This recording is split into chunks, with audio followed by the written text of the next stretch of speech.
Hey guys, welcome back to the channel. In today's video, I'm going to show you how to play Most Wanted 3v3 mode in Rainbow Six Mobile. So first, Most Wanted 3v3 is a limited time mode that was introduced during Operation Sandwraith.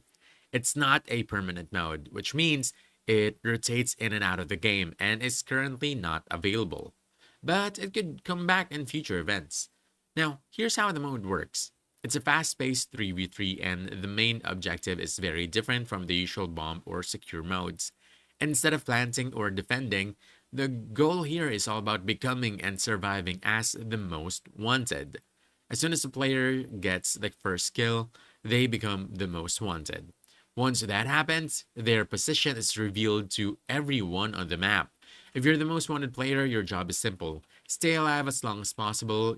You earn points over time just by surviving, so the longer you live, the better it is for your team. This means you should play smart, stick with teammates, and avoid unnecessary fights. If you're not the target, then your role is to hunt down the enemy's most wanted player. Eliminating them gives your team points and resets the cycle. So teamwork and coordination are super important. And that's about it. If you found this helpful, don't forget to hit that like button, subscribe for more quick guides, and I'll see you in the next one. Thanks.